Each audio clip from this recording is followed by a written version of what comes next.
There's a little bit of a disclaimer before he starts the timer. I did invite more people than this. They just forgot to show up. So I promise more people are here to support me, in spirit at least. All right. So, how Christians should interact with poverty. I want to start off with a quick story. About a year ago, me, my dad, and my little brother, Callan, some of y'all might know him, we were coming back from meet, and we were stopping at this red light, and, nothing really happening. But we look over, and there's a poor person on the side of the road. Now, we didn't want to give money, because you just never know with that type of stuff. But my grandma had packed us some food that we hadn't eaten. So, we just rolled down the window. I gave them the food, moved on. But as we, went down the road, looked in the mirror, and I saw two other cars doing the same thing. And I like to think that maybe we kind of sparked that. But that's not really that's not trying to get us any props or anything. It's just simply pointing out that we don't have to look very hard to find poverty around us. So, this is my first verse, Proverbs 14:31. Whoever oppresses a poor man insults his maker, but he who is generous to the needy honors him. So, the need for biblical integration is very important. This is due to the fact that Christians need to not only be at the forefront of issues like this, as we've discussed in class, but also we're called to do it by God. We need to be at issues helping our fellow humans. And the class of 25, as Mr. Satterfield noted on the senior retreat, seems to really find a good interest in this whole person thing. And I'm going to be making an argument towards that later. So keep this verse in mind and the future ones coming up because they're going to be very vital to this. So just some kind of early statistics. In 2024, the average American was making $62,000 a year. To be considered in poverty, you have to be making less than $15,000. This is the bare minimum. This is the max. Most people are far below this. So, fun fact: this is actually the first time since 2009 that Americans have actually made a slight decrease from the previous year, which I think 2023 was 66,000. Still a lot of money.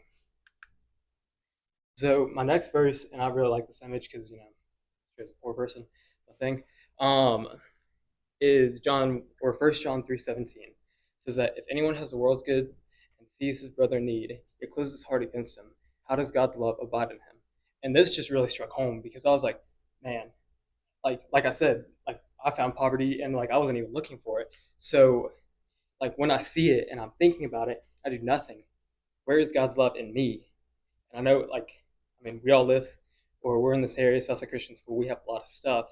So we've all got the resources, the goods, so to speak, and yet oftentimes we do nothing with it.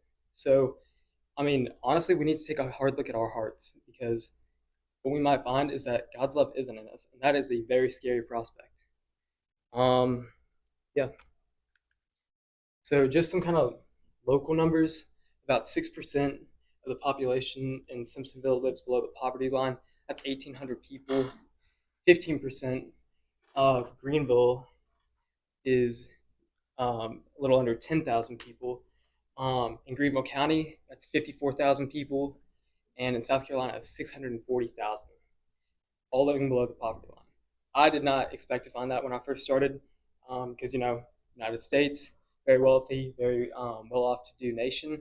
And yet, our own backyard, almost 1 million people. That's crazy. So just some national numbers. 37 million Americans live under the poverty line. I'll get to that in a second. So 37 million is roughly 1 in 10. That's, again, unbelievable because, we live in a very well-to-do nation. And so why is this happening? And honestly, that's a great question, and there's multiple reasons, but I think we'll get to that in a little bit. So worldwide, 3.5 billion people. If any of y'all are kind of up to date on the population numbers, that's almost half the globe, which is truly sad. But 700 million of that 3.5 live in what is considered extreme poverty. Extreme poverty is when you're making less than $2.15 a day. So a lot of y'all work jobs, or at least have work jobs. Most of y'all have made at least, because this is the federal minimum wage, $7.25 an hour, not a day, an hour. Keep that in mind. So I just want to take a quick pause Think about this for a second. Like, how long do you think you could live on 215 a day? Like, truly live? Doesn't seem like very long, right? I mean, if you think about it, probably not going to Chick-fil-A. Probably, yeah, probably not going to watch any TV tonight. I mean, maybe you can fill up a car, maybe a gallon. Oh, actually not. Gas is kind of pricey these days. But yeah, you're not going to do very much. So these numbers are very detrimental to the people who are experiencing them. And this is just kind of a really interesting fact is that in 2024, sub-Saharan Africa accounted for 16% of the world's population, but 67% of the world's population living in extreme poverty. So, I mean, obviously, we all know Africa is a very poor continent. I don't want to generalize, but that is also kind of facts. So, I think that's a great area for us to kind of start with some of the solutions I'm going to be offering in a minute.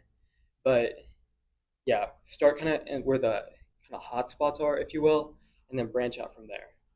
So, based on GDP slash purchasing power, it is likely that the top 10 poorest countries this year its individuals will have under $2,000 to spend.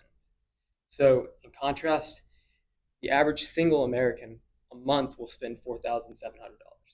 Almost, yeah, that's over double. So, yeah, I just thought that was crazy. A married couple with two children will spend upwards of 10,000 a month. And I know that not everyone can kind of just like give away because like 10,000 a month is a lot.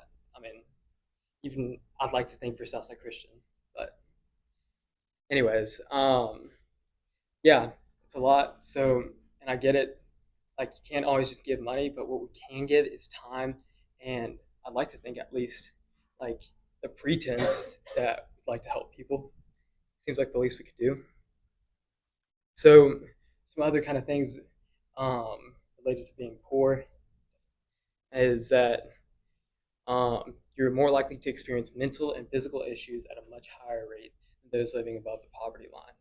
And that makes sense. Can't get good health care, whatnot. But it's actually worse for children. So low-income children are at greater risk than higher-income children for a range of cognitive, emotional, and health-related problems. These consequences include below-average academic achievement, developmental delays, behavioral problems, asthma, and high rates of pneumonia. Additional consequences include poor social emotional functioning, inadequate nutrition, low birth rate or weight. Sorry. So that last one kind of stood out to me. Low birth weight. And like obviously these are all bad, but like you wouldn't necessarily think that like just from birth it's a problem. But like I mean these kids are basically like as soon as they enter the world, they're going through it. And I mean that's just terrible because like this is the next generation. Like they're living in honestly pretty bad places. So just something to think about. Just like if you can't get on board with helping those who have like been in poverty for a long time, the people who you see as like maybe put themselves in it, at least think about the little kids who didn't. They were just born into it. So there are some organizations fighting. You've probably heard of a lot of these: Habitat for Humanity, Salvation Army, American Red Cross, and then just kind of like local church outreach programs. Um, yeah, they're doing great work, but they need our help, and honestly, they need it badly. So we can't just wait for someone else to step in and help, and we certainly cannot be mad at the government for doing that. I mean, don't want to get too political. We've been through the politics unit. So, anyways, yeah, like, but anyways, we can't be mad if the government's stepping up and we're not. Like, it's just reality. So, it's time we get past whatever's been blocking us and help it and step up and help these organizations. So, this is kind of like my last biblical integration before like my last little statistics, and then we'll get to questions. But I really love how this picture just illustrates. I like to think it's a Christian helping someone who's like in need, poor, whatever. But Proverbs 22:9 says, "The generous themselves will be blessed, for they share their food with the poor." So I love this picture, like I said, because I think it's a Christian helping this poor person. But I honestly think it really relates to salvation. because God, I'd like to think like in my example, this is God, we're the person receiving, and we can't give anything to God. We can't like pay him. We can't trade with him. Like we've got nothing. But all we can do is just take the gift, and it's a free gift, but we just have to step forward and receive it. Um, so yeah, obviously we need to serve the poor because God commands us to. I do want to be careful though because um, if we just if we try and serve the poor because we want God's blessings, like we're not really serving the poor. We're not being generous. We're just looking for our own benefit, and obviously that's bad. So my recommendations: rather than throw money at the problem or the people trying to do something about this problem, we need to get involved. If all we do is throw money, then we risk not seeing the people we're trying to help. Um, these people, like I said earlier, need more than just our money. They need a friend. They need a shoulder to cry on, or just support. Um, yeah, we can't just demand that this problem be solved.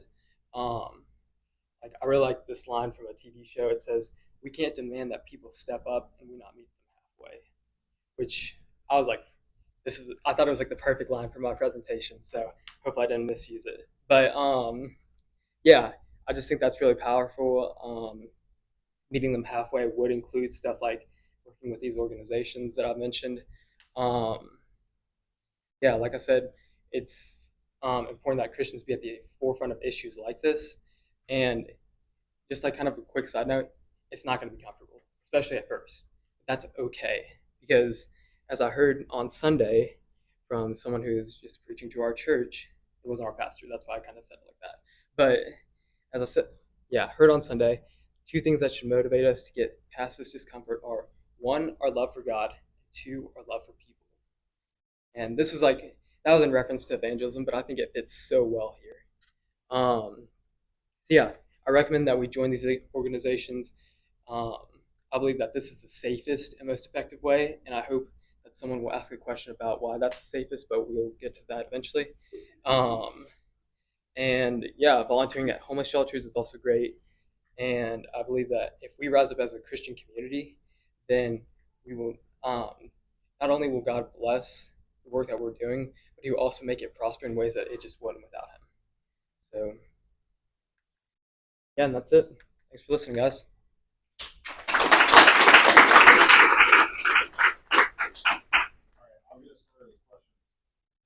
Why is it the safest to work with these organizations? You're welcome.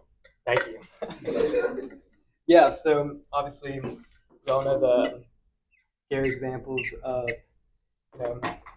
people who like you pull up trying to help them and then they either have a gun or they just rob you. That's not good. It's not safe.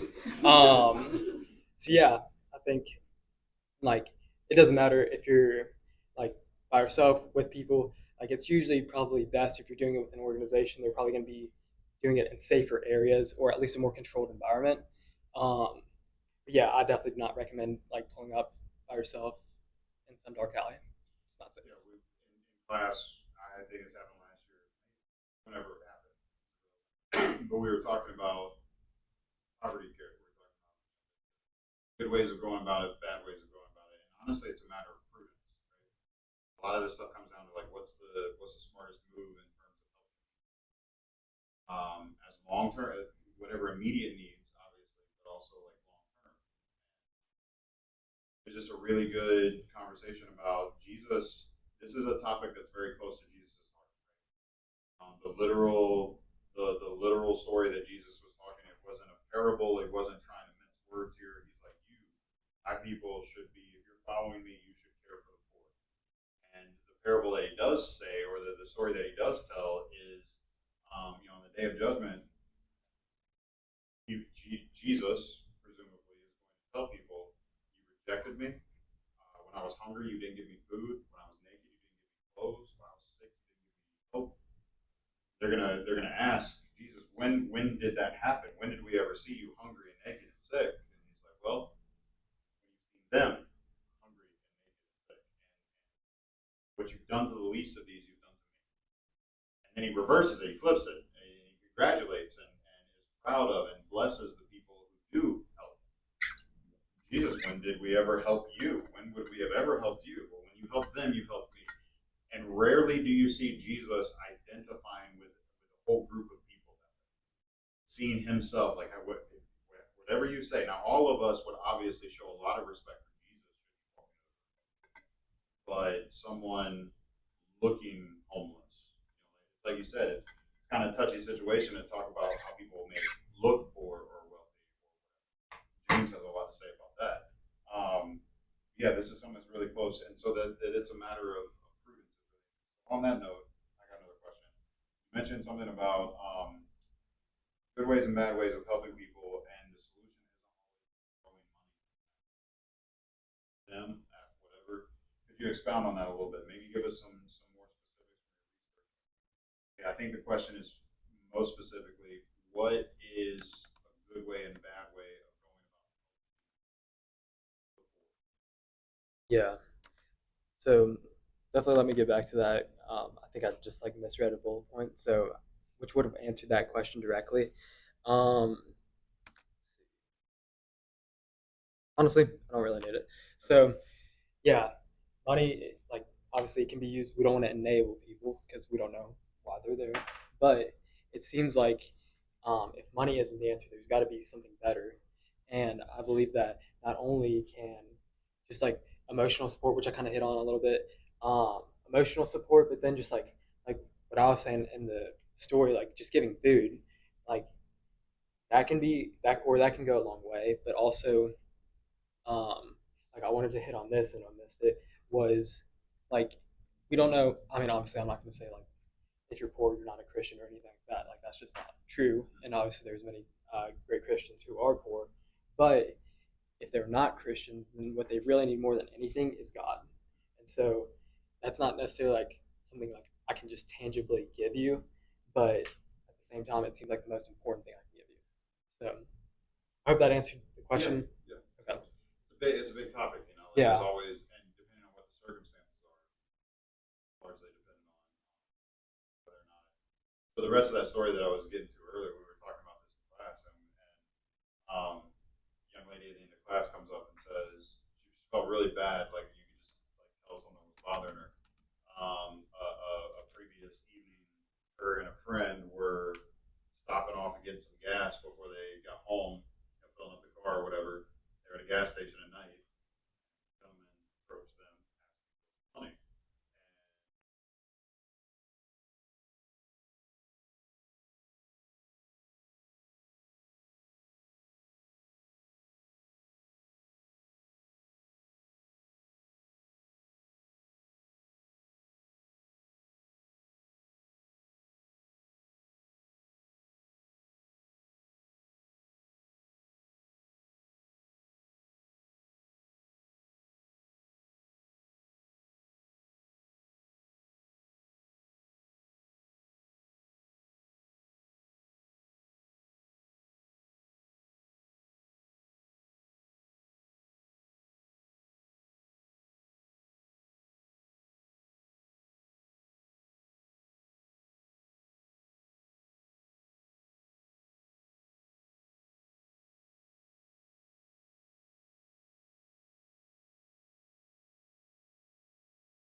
no sickness and all these things, but he chose to make himself poor so that we might become rich. So it's like not just like telling people about like you should help the poor or feeding the 5,000, but like I literally gave everything I had, my very life. I left the best and all the comfort so that you could have life, so that you could be a part of the family, so that you could be rich. And it just kind of took me to the next thought of like Grayson working through his speech and timing it. And I thought, and for all you students who are getting ready to do your senior seminar at some point, I thought like, what makes a good presentation? What makes a presentation? Is it like a smooth presentation, or you've got the jokes at the right time, or your PowerPoint presentation is awesome? I was like, no, what really makes a good presentation is that after you've given your presentation, the next day, the next week, people are thinking and still kind of working through those thoughts. And I found like that's what I found myself doing, even though I was like literally half comatose because it was late when Grayson, or late to me when Grayson was doing it. Like I still was thinking about his presentation of taking it deeper. What does it look like? What does it look like scripturally? What does it look like for our family? And so I was, for you guys too, it's like what makes it good in our presentation of anything. It doesn't have to be that we're polished speakers or we've got it all together, we have the perfect outfit when we get it on. It's really just like, did I present some truth of scripture that changed the way people apply about things? And so I appreciated the presentation from that standpoint. Classmates here, anything for Grayson? Any questions, thoughts, comments, discussion? What made you interested in this topic? Good question.